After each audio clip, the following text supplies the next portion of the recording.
After the show, be sure to go to lootcrate.com/Steve and Larson and enter the promo code FRIENDO. You get a discount on your subscription, and if you sub by the 19th of this month, you can get the Villains 2 crate featuring items from Marvel, DC, and more. And if you do use the promo code, we get a little kickback too, so everybody wins. Hey, friendo, Steve here. And Larson. So some somber news, obviously. Yeah. You guys probably know about this already. While we were recording the vast majority of the rest of this episode, which was this past Friday, Roddy Piper passed away due to a cardiac arrest. Very sad. Yeah. We were both big fans of the guy. Yes. What's some memories? What are some of your highlights from Roddy Piper? I'm the first real wrestling thing I remember watching was WrestleMania 1. And there's a video store in the town I lived in at the time that got WrestleMania videos pretty quick, I think, after the event happened. Yeah. And just the box had Mr. T on it. I was like, oh, I want to watch that. I like Mr. T. I like the A-Team. So I convinced my dad to rent it, and I watched it. And in the main event was Piper. Yeah. And starting there to this day, I still believe that he was the greatest heel. Oh, yeah. In the history of wrestling. Yeah, absolutely. I totally No agree. one could generate heat like he could. Yeah. I think my earliest memory of Piper was watching. It's funny because my earliest memory of wrestling characters in general was the Rock and Wrestling cartoon show. Mm-hmm. And so my earliest memory of Piper was just that he was the main heel. Him and I think Captain Lou, I think, was a heel on that show too. He shouldn't have been. He was. Maybe not. Maybe he was a face. Yeah. I think maybe I'm mixing that up with the with him being a heel on that Cyndi Lauper video. Yeah, he was definitely a heel there. Yeah. But anyways, Piper I think was the lead heel on the Hogan show on the cartoon show. Mm-hmm. And I think that was my earliest memory of him. And then as a kid, I sort of vaguely remember starting to form a thing memories about wrestling. I'm not even sure. It's funny. Wrestling's just that thing that I've always known was that silly thing that everybody says is fake, and fans are like, "It's not fake." Blah blah blah. Mm-hmm. And so, that's how I remember. I distinctly remember Piper from the show. And then when I got older, and I started sort of. I got into wrestling the same, around college when you and I started becoming friends,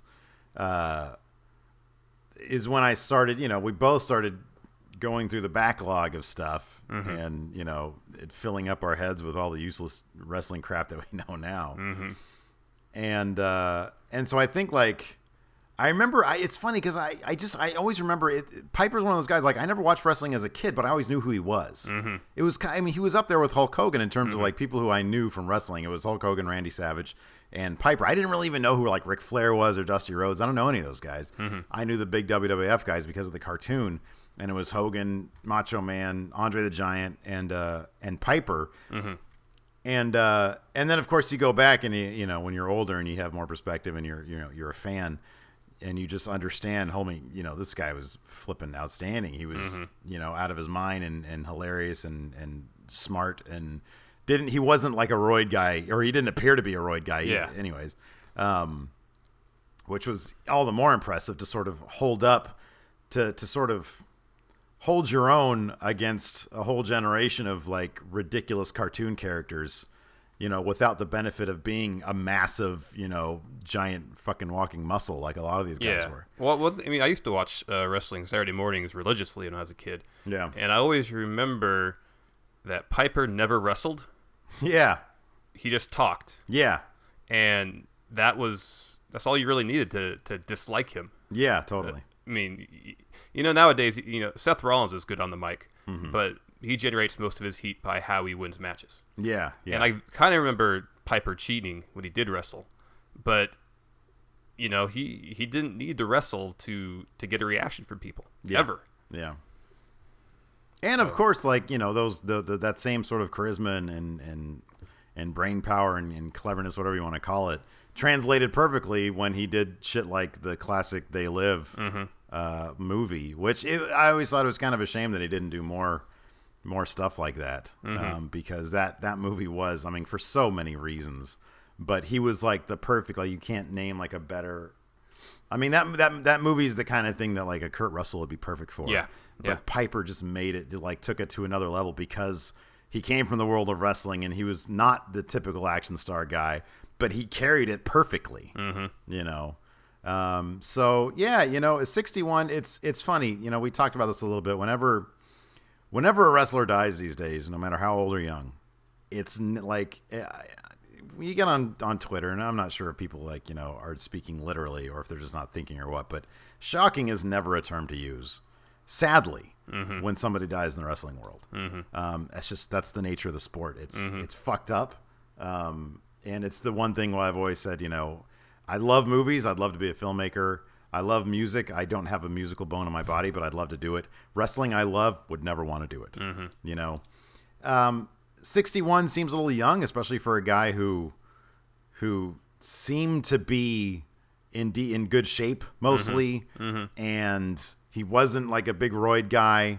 But I just imagine that lifestyle. It takes a toll on you, whether whether you are, you drink, you do drugs, you take roids, regardless of that. I mean, I can't remember who said something that I read that I think was it Jesse Ventura in his statement about Piper's death, said he worked 91 days straight in 91 different towns. Yeah, and he started doing it when he was 15 years old. Yeah.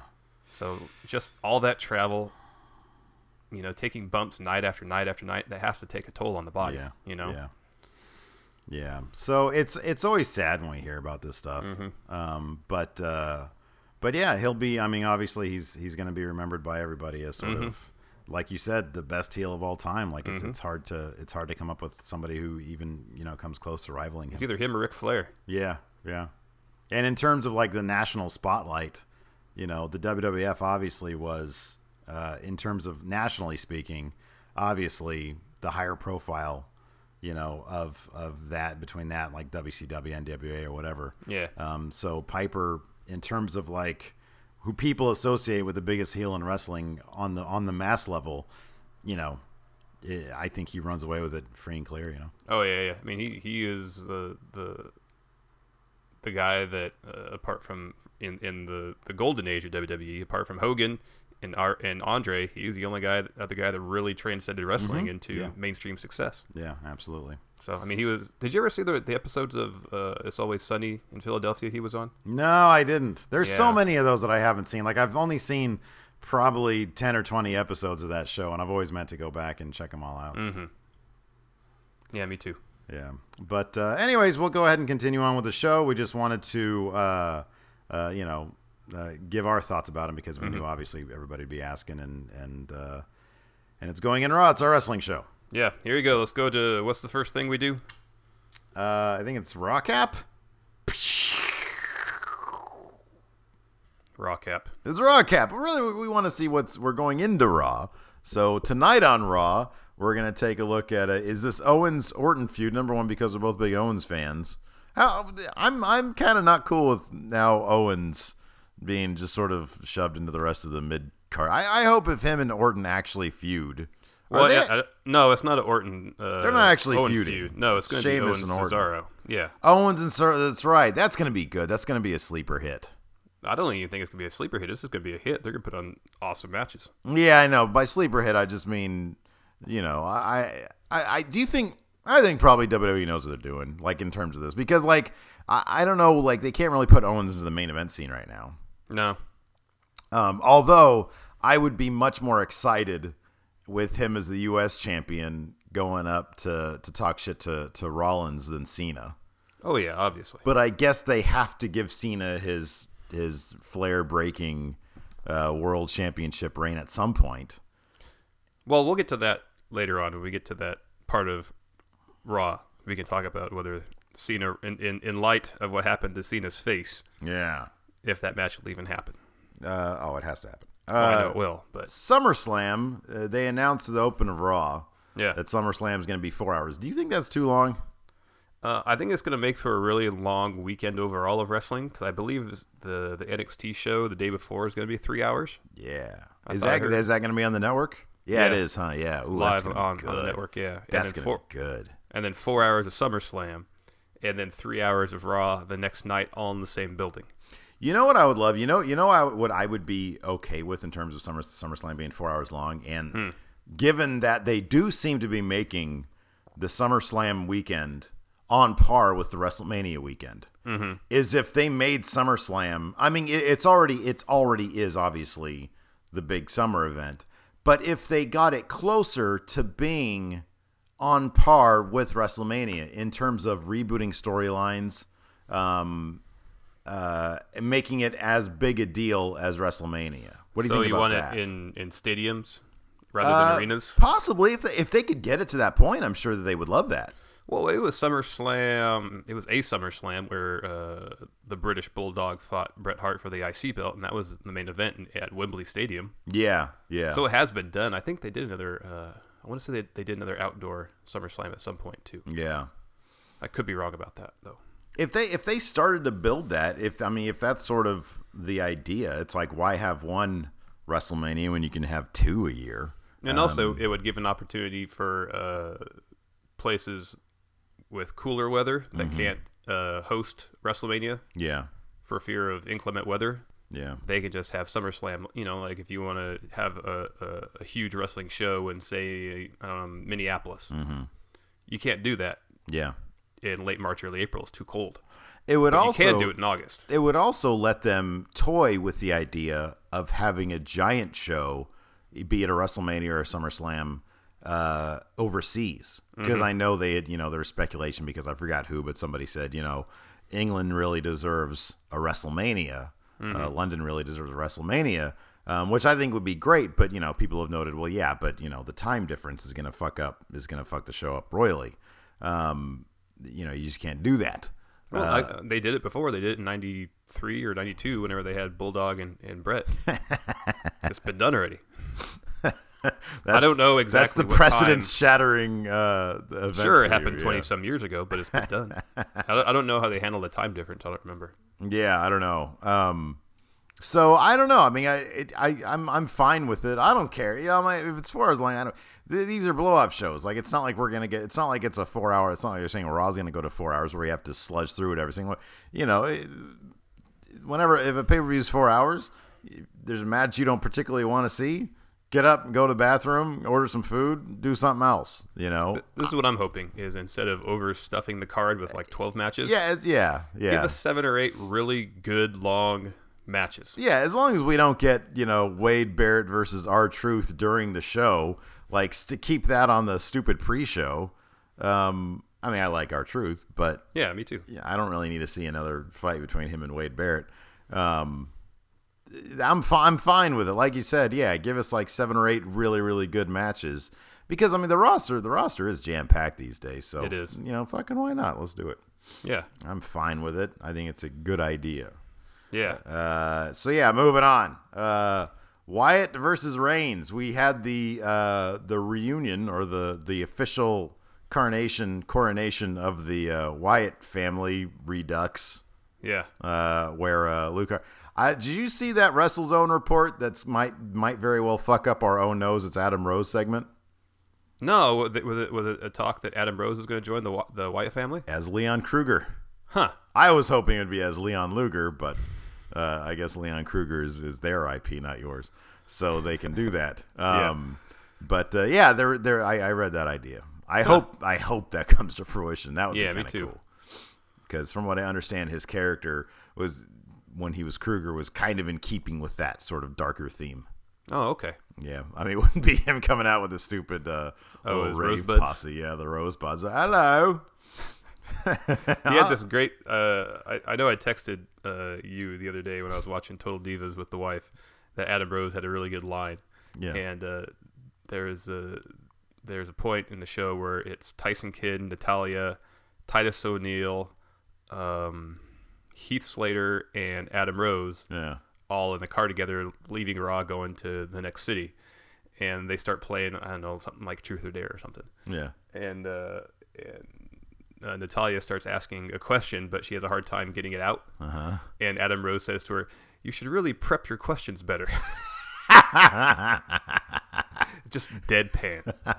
It cracked me up. That's good. See, I do need to watch that show. Like, when they focus on the Divas too much, I have a hard time watching it. But this last episode was great because Titus O'Neil was in a vast majority of it, and it was awesome. They need to give Titus his own show. they really do. What did you say, Titus? What did you say? Total Titus. Total Titus, yeah. That'd be good. So yeah, what are they gonna? Let's see. SummerSlam's coming up.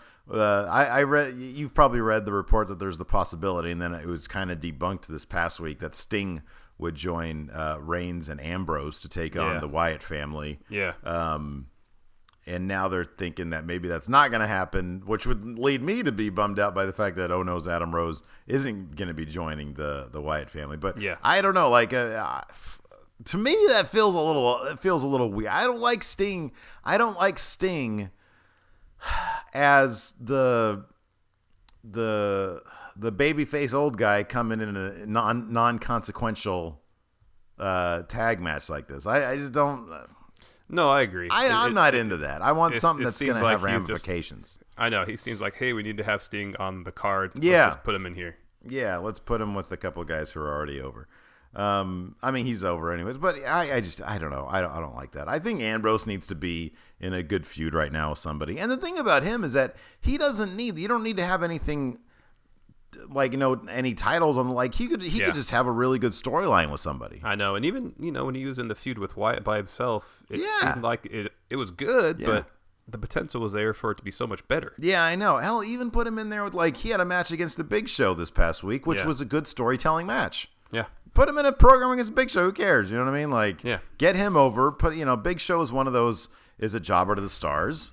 Get him in there with the Big Show. It's not going to hurt the Big Show. It won't do amazing things for Ambrose. He doesn't need amazing. Yeah. Ambrose is crazy. You can put him anywhere and he'll succeed. Put him in main event and people will pop for him like he deserves to be the champion. Put him in the lower card and he'll bring up the prestige of the lower card. Yeah. Like, you can put him anywhere and he'll do good. That's the great thing about Ambrose. I had a thought that after the Owens Cesaro program wraps, give us Owens Ambrose. Oh man, I was thinking about that too. You can put Owens in there with a lot of people. Owens can be in there with a lot of people, and he'll put on, especially on pay-per-views, he will put on the best match of the night. Probably. I do feel that it's funny. Owens is one of those guys I feel is benefited by having a belt though. If you gave him the IC belt, I think it'd make him and the IC belt look better. If you gave him the US belt, it'd make him and the US belt look better. He's one of those guys who carries the belt like it means something. Mm-hmm. Like even the fact that he had the developmental belt, the NXT belt, and he made it mean something by carrying it with weight. And I don't mean that as a pun. Yeah. Did you read the thing that Cornette was saying about Owens? I kind of remember that, yeah. I guess Owens was kind of, which isn't really surprising. Oh yeah. That he wasn't easy to work with. Yeah, he's kind of a stubborn dude, and like they wanted him to lose weight. He's like, we just didn't want him being obese, and it looks like he's lost a little bit of weight. He's probably good to work with now. It makes me wonder though if that's why I think they probably just want Cena to have his last title run before he starts making movies or whatever. That could be. I don't know. Didn't Cena say in some interview or something that he doesn't have any plans to leave wrestling anytime soon and go Hollywood? Maybe they just feel that one last title reign should happen sooner than later, just because of their plans for him to become a jobber to the stars. Could be. I don't know. I mean, if the guy is still selling merch, then he still needs to be up there. I mean, that's just that's business wise. Yep.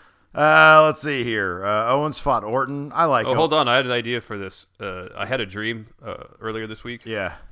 And maybe this hews too closely to the Wyatt Daniel Bryan storyline, but I don't remember that. And I was imagining it, or the way I dreamt of it was that it was Wyatt does something in the dream. It was Cena, where Wyatt brainwashes someone with a belt, I think is what it was. Okay. And then he claims the belt for his own, as his own, but instead of defending it, he makes the guy who actually has the belt defend it. Okay. And so it's this weird mind control thing. Oh, I kind of like that's good. And so I thought, well, why not put some belt on Reigns and have that? And so when Reigns finally breaks free, a la Daniel Bryan, Daniel Bryan got a big pop. Yeah. So why not Reigns? There is if you want to get Reigns over. There is either an That should be the segment. If you want to get Reigns over, this is what you do, and then it'd be ridiculous. That's not bad actually. If you want to get Reigns, because every week that seems to be what we're doing. If they want to get Reigns over, this is what you do. Yeah. Have him beat Sheamus. If you want to get Reigns over, have him beat Wyatt. With the belt already on. It was either a Japanese pro wrestling event or pro wrestling match, or it was an indie pro wrestling match. I forget which one, where they always do weird shit. And there was this guy's finisher. I don't know if it was his finisher or if it was just something that he did. It seemed like it was kind of his finisher, where he would hypnotize somebody be coming at him, and he'd like throw his hands up in a weird formation, and they would stop, and then he would sort of start voodooing them, like he'd start like twisting his hand around, and they would start twisting around. Oh, that's funny. They should have Wyatt do that to Reigns. Yeah, add that to his repertoire. He could start hypnotizing. You're essentially making Bray Wyatt Darth Vader. Yeah, I'm fine with that. You can just choke people from far away. That'd be great. I don't like the amount of credibility. That's what I love. I don't know. I wish you'd see more of that kind of shit. Like if TNA really wanted to get ratings, they do shit like that. Yeah. Like think outside the box. Don't just try to be a bunker burnout version of WWE. Like do shit that's risky. Yeah. Do some risky shit, TNA, and start paying your people. This ain't NXT. I'll pay my people. What else do we have here? Owens fought Orton. I love Owens jibber jabber. Yeah, me too. On mic or off mic, he comes in and he just starts yelling at people, and I love that. Yeah. Well, both him and Orton are really good at chatting with people around the ring. Yeah. Or how they are interacting with the ref, or in Owens' case, always yelling at Michael Cole. Yeah. It's just those little details that makes them seem more invested in what they're doing, and that then you're more invested in what they're doing. Right. Because they care about all those little details. Yeah. Yeah. And on the other side of that coin, you have Sheamus. And then Sheamus. He's so bad. But why does he have the briefcase? I'm telling you, because if it's him versus Reigns, no one likes Sheamus. Reigns will get a pop. Is there anybody else that is that boring in a note? Like I can't think of anybody right now who. I mean, I guess there's sort of Wade Barrett maybe, but I'm not sure. He's not as legit. They haven't put as much time and money in Wade Barrett. Yeah, Wade Barrett is so injury riddled. There's no one in the upper mid-card main event scene right now that's as dull as Sheamus. Yeah. I don't think, at least. I think Triple H really likes Sheamus. I think. Yeah, I heard they were workout buddies or something like that. Yeah, I think that's a problem. That's a big problem. On one hand, it's great because Triple H loves Seth Rollins. On the other hand, it's terrible because Triple H apparently loves Sheamus. That's a bummer. I wonder how Vince feels about Sheamus. Sheamus will be a transitional champion. Yeah, he will be. He'll be like a Miz champion. Mm-hmm. Just like, how is this guy still the champion? I thought they were done with that, though. Man, I wish they were done with that crap. Let's see here. Divas Revolution. Yeah. I'm cool with it. Yeah, it's good so far. I like it. I mean, we need some. Right now, they're still in their introductory phase. Yeah, I still kind of feel like they're operating the NXT women. Mm-hmm. Are still kind of operating at like 85% speed. Yeah, I know. I kind of get that feeling too. Like even the Sasha Banks Paige match, which was good. Yeah, but I mean, Sasha Banks was putting on way better matches in NXT. I love the Paige tapped. I like that. Mm-hmm. That was really cool. That was good. You can Sasha tell Banks is really good. She's all in. She's all into like bringing up, like doing whatever is best for business. Mm-hmm. Yeah, I love them. I just want to get to stories. I want to get to stories with them, not just, hey, we're here now. Yeah. I want to get to actual stories because I think especially between Paige's team, whatever they call themselves, and then Team Bad or whatever they're called. Yeah.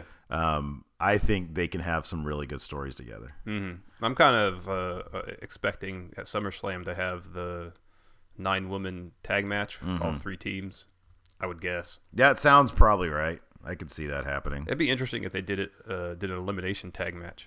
Because they're not gonna. They're like as soon. It's funny. I wonder how soon. Hey, let me ask this. How soon after Nikki Bella breaks AJ Lee's consecutive days streak as champion? How long after that is she gonna get? Hey, wouldn't it be great if they had her drop the title a day before.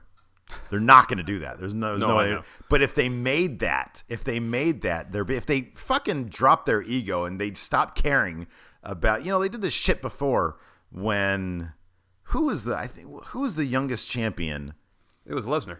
It was Lesnar, and then they gave it to somebody else to sort of say, when they gave it to Orton, was Orton champion after Lesnar? Mm-hmm. Okay. And I think that was kind of because Lesnar left or something. That could be. I forget what it was. I don't know. Because Lesnar came up in 2002, and I think he won the one of the belts. Yeah. Early 2003, I want to say. They made Orton. When was Orton the World Heavyweight Champion? I think it was because, and then Lesnar. I don't know. I thought somebody left. On bad terms who was the youngest champion ever. And that would have to be Lesnar then. That would have had to have been Lesnar.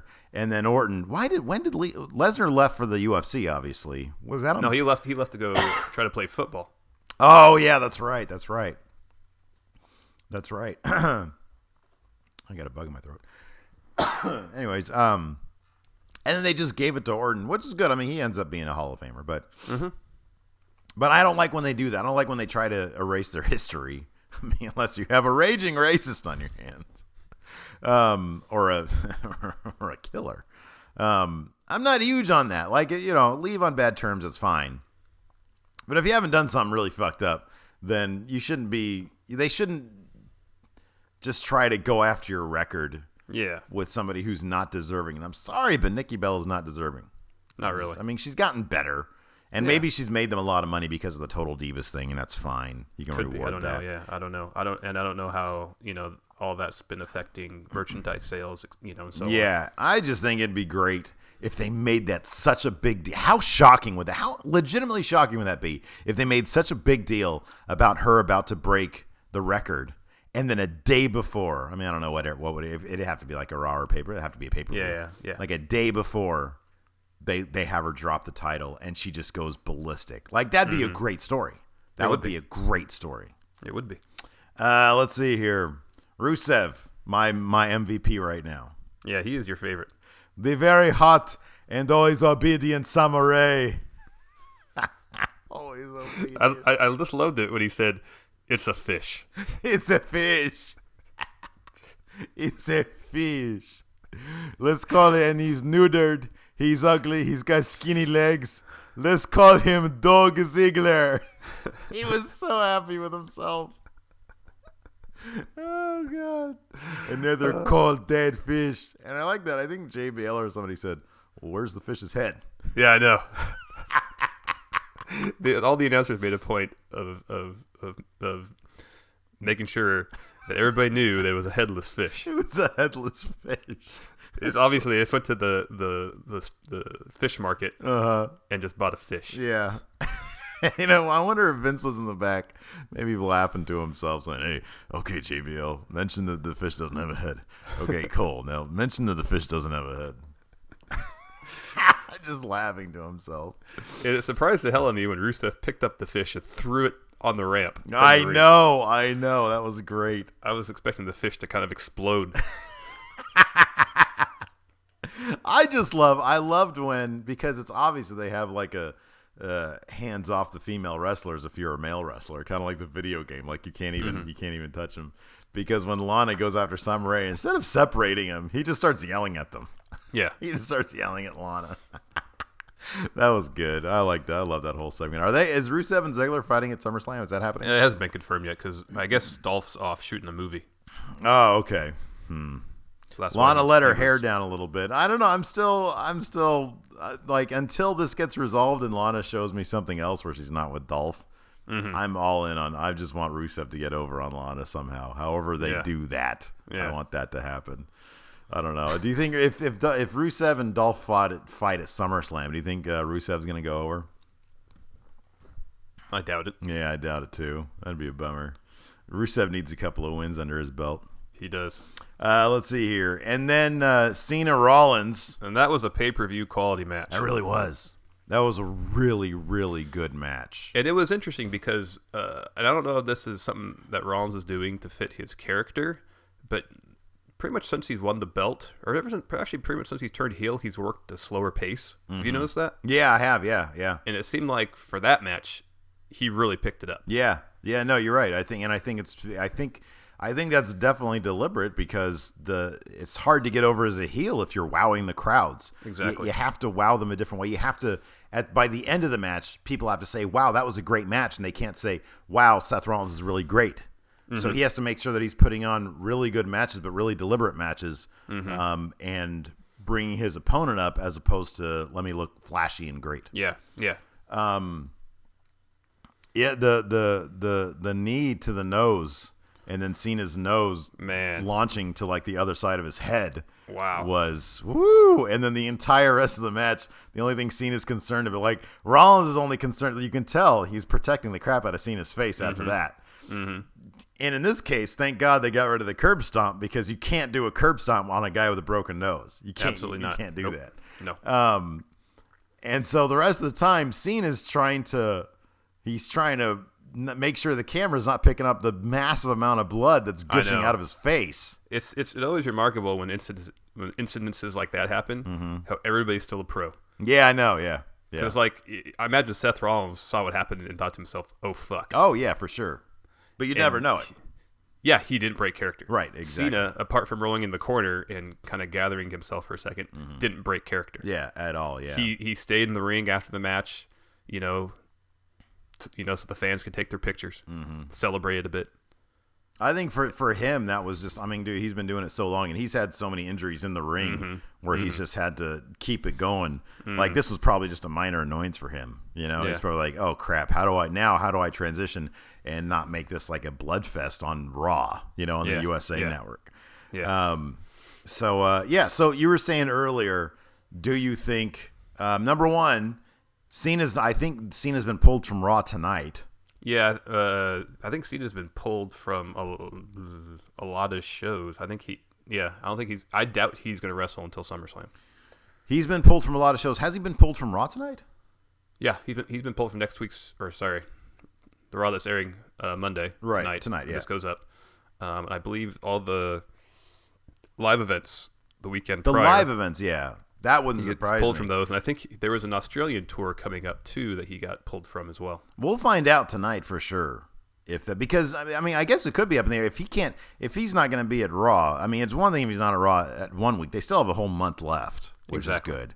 But the next 3 Raws, he has to be there. Like he'll be there, but he's not wrestling. Right.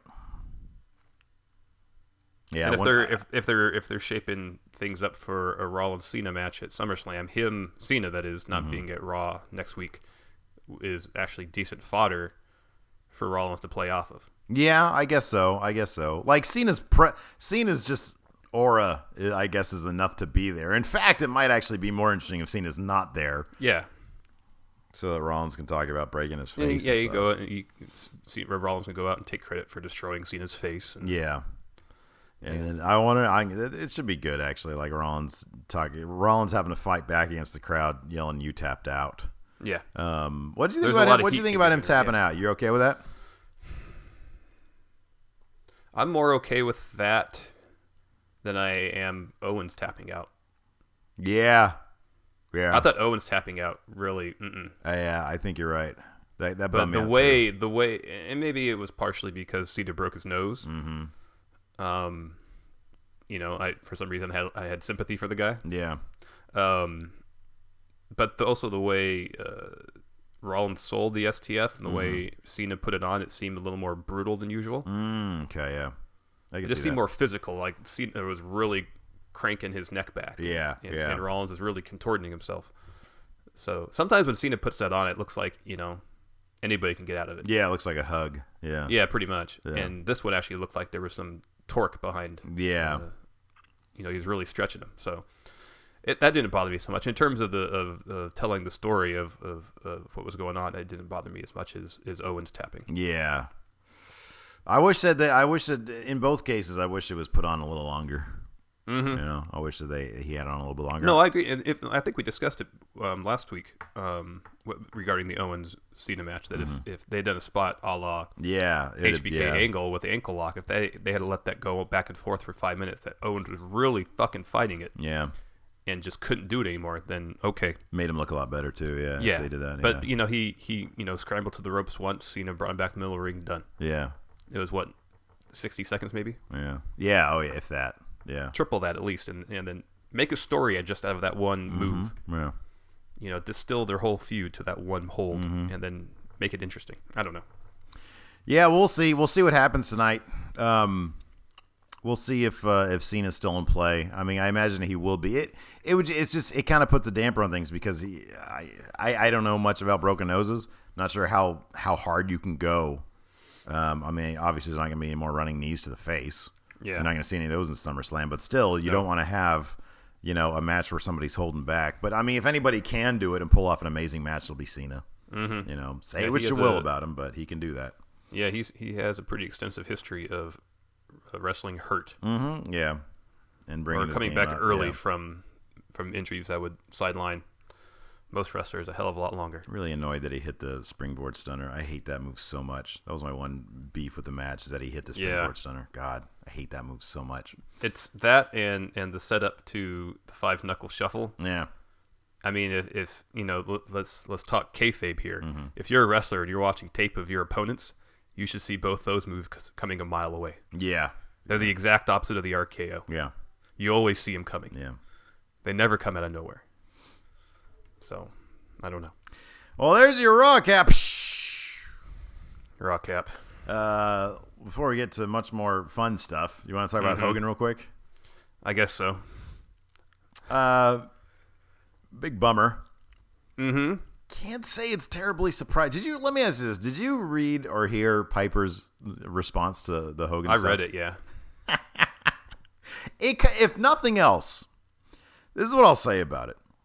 It's horrible. It's horrible. Mm-hmm. No defending it, and there's no even... But you have to understand, Piper's response was crazy and incoherent, but I think I kind of understood their justification for it, or at least that era's possible justification for it, in that when he talked about going to Madison Square Garden, and this is Piper's words, he says, you've got 16,000 Puerto Ricans, shouting at you.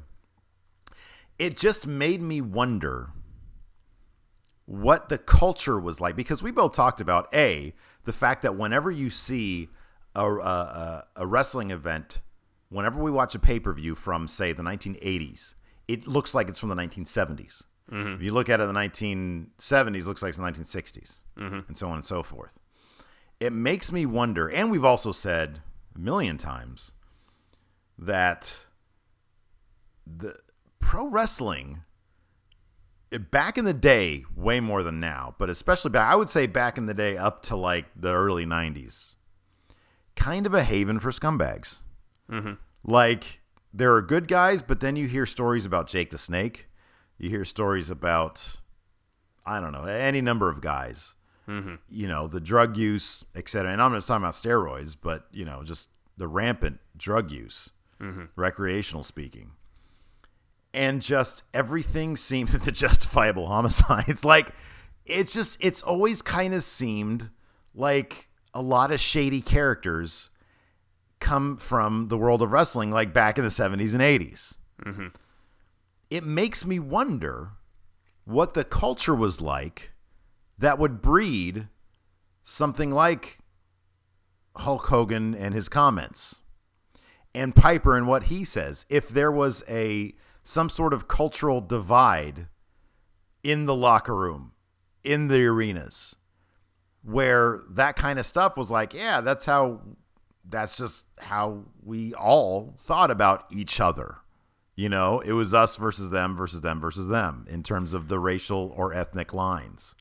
I don't know, because you hear a lot of wrestlers have given their thoughts on what Hogan said, and everybody agrees it's awful, because there's literally no excuse. No, zero, yeah, absolutely. Zero excuse for that. It's terrible. It's disgusting. But it's interesting to hear a really diverse group of wrestlers. Mm-hmm. And there's some like Scott Steiner and Sid who, are across the board up front about disliking Hogan. Yeah. And then you have Kamala and Virgil, Mm-hmm. who kind of almost go to bat for Hogan. Yeah. Oh yeah. Yeah. Even The Rock the other day said, what he said is awful, but he's never known him because apparently his dad helped train him in Florida. He's never known him to say that kind of stuff normally. Yeah. That's what. Yeah. Across the board, that's what everybody said. Yeah. Yeah. So I don't know, but that kind of also speaks. That kind of speaks to. I'm trying to put this in a way that's not defending him, and that's not like, and that isn't. But it makes me wonder. Like, I legitimately want to know what the culture is like back then, where you have an us versus them racial divide, but everybody has a mutual understanding and a mutual respect. But then it's okay to refer to certain people in a certain way and certain other people in a certain way. But it doesn't mean that you won't work with them. It doesn't mean you won't make money with them. And it doesn't mean you won't treat them as equals. But there is a divide there. Yeah, I don't know. That's the question for me. I mean, when I read what Piper said, mm-hmm. In terms of the Puerto Ricans and whatnot yelling at him, I interpret that strictly as when he walks through that curtain and goes out to the ring, that's what he's facing. But I never got a sense based on what he said, and granted, I just kind of skimmed through it, mm-hmm. that he carried those same feelings necessarily back into the locker room. I don't know. I don't know. I have no idea. I mean, for one thing, it was really difficult to understand what the hell he was saying in the first place. Yeah. But trying to extrapolate from that, and just those older guys. I mean, there always seems to be with the older guys that feeling of some sort of ethnic or racial divide. But that's not in a way that we're not gonna. It's so hard to put into words. Mm-hmm. It's like nowadays everybody comes up with everybody and everything's so mixed, and that's one of the cool things about I think kids growing up. I was reading this thing the other day about the kids and how I think Obama said it. He said, mm-hmm. My girls, their generation and their take on race is so different than mm-hmm. even the generation before them, mm-hmm. because everything is so mixed. Even me talking to my oldest stepkid, she's 16, and how things I perceive as different than even when you and I were growing up. Mm-hmm. Versus, and if you take that logically back and back and back like 3 generations or so, it makes me wonder if there was just a different mindset where the ethnic lines were thicker. So I don't, like I said, it's completely not defensible, but the fact that so many have gone to bat for him. Let me just ask you this: do you think he's ever going to recover from this? Will we ever see him in the WWE again? People have a short memory these days. No, I know. I mean, but this is pretty big. The news cycle is so. If so, it's going to take a while. Yeah. It's going to take a long time. Yeah, and it's going to take a lot more than just posting retweets of people saying, I don't think Hogan's a racist, Yeah, and then his pretty brief apology. Yeah. I mean, he's got to go, on some show, mm-hmm. do the interview, apologize. And trying to compare it to the time Vince said, said it on air, because that was obviously just a really, really, really ill-conceived gag. That was just, but I don't know. It's funny because it was like, when I woke up and read it, I was like, that's a real drag, but it's also so not surprising. Mm-hmm. Just because it's like, and it's funny when they're talking about replacing him as a judge on Tough Enough, and they're talking about the possibility of replacing him with Ric Flair. I'm like, do you honestly think that Ric Flair's never said something like that in his life? Mm-hmm. Like, I don't know. I have no idea. But given the fact that we know a lot about Ric Flair's other things, mm-hmm. He's on a plane doing a phallicopter in front of stewardesses, evidently, allegedly, whatever that is. It's just, there's, my favorite Stone Cold was a wife beater, mm-hmm. And that's horrible. That's mm-hmm. horrible. And I can only hope that he legitimately has turned himself around. He seems like he has. He seems like he has a happy home life, and he seems like he's not going to get arrested again. If he did, would I be surprised? No. He's got a history of doing it, you know? With those older guys, I just don't know. You know? Yeah, you kind of wonder if the older guys have the capacity to learn from their mistakes. Yeah, I know. No country for old men, Larson. Or the willingness, the capacity or willingness to learn from their mistakes. Yeah. No, mindset is right. You know, can they do that in their head? Are they wired to do that? Yeah. You know, it's interesting stuff, but it's a bummer. Time for much happier things, Larson. This is a gift this week, man. I'm giving you a gift. Really? There's no ambiguity in the theme. This week, the Von Erichs. Okay. How well do you know your Von Erichs? 1 second. I need to get. Let me get a pen here that works. All right. For those who haven't listened to Going in Raw or haven't listened to a while, explain to them again what Kayfabe Korner is. Kayfabe Korner is the ultimate wrestling challenge. It's each week, one of us is the challenger and the other one is the challengee. And this week, I am going to ask Larson. I will present him with 12 names, half of which are real, half of which are fake. He has to determine which is which. Last week, I did fantastic. You got 9? 8 or 9, I forget which one. You got 9. Yeah, you got 9. pretty You good. were one short of my record. That's right. I was one short of your record. That's right.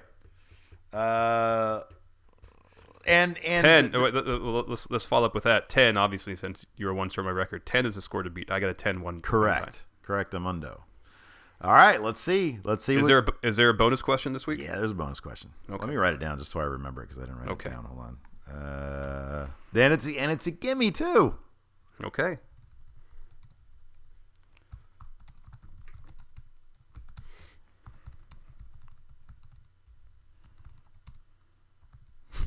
Okay. All right. Here we go. All right. Number one. All right. Ross Von Erich. Fake. Wrong. Real. Really? Yeah. Third generation Von Erich. Oh, okay. I know of Lacey Von Erich, but I didn't know there's another one. Yeah, I know. That was the only one that I knew of the fake one. I'm sorry, the real third generations. But he's a real third generation. Huh. Number 2. Okay. Van Von Erich. Van Von Erich? Yeah. Fake. Very good. Number 3. Cookie Atkinson. Real. Fake. Damn it. I have a Cookie Monster shirt, and Atkinson is a real Von Erich. Yeah, I know that's a real last name. See, I tricked you with the real last name. Marshall Von Erich. Marshall Von Erich. Fake. Real. Damn it. Don Von Erich. D-A-W-N. Don Von Erich. Real. Fake.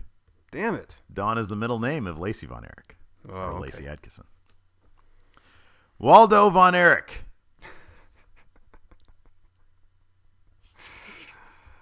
Waldo Von Erich. Uh-huh. Seems like it should be fake. Real. Very good. If it seems like it should be fake, it's probably real. Yep. Man, I've only gotten 2 right so far. This is This is the only one that isn't necessarily Von Erich related. Okay.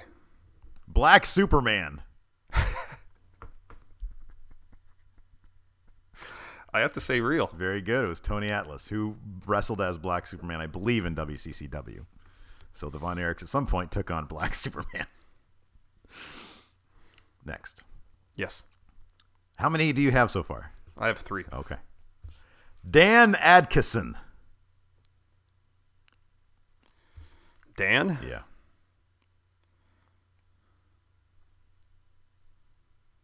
Real. Fake. Damn. Chet Von Erich. Chet Von Erich? Yeah. Fake. Very good. That was my favorite of the bunch. Although I'm thinking an NX Steve. I'm going to bring up a guy named Gary Van Erich. Gary Van Erich. Gary. All right, moving on. Yeah. Mike Von Erich.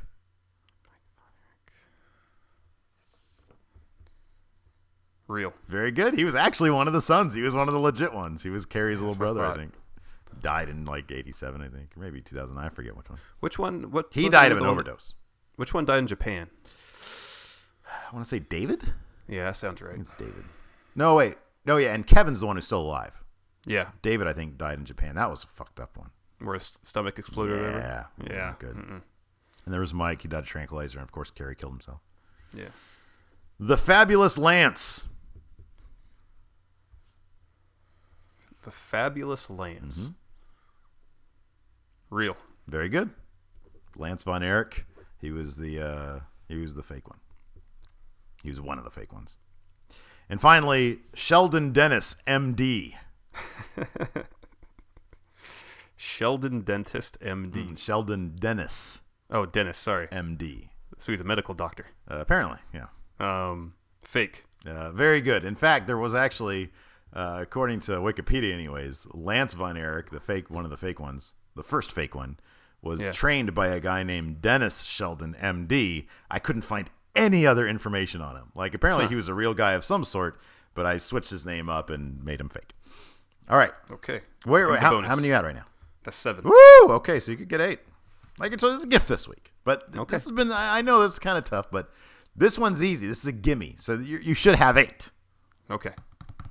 Why didn't anyone accept Lance Von Erich as a shoot Von Erich, as a real Von Erich?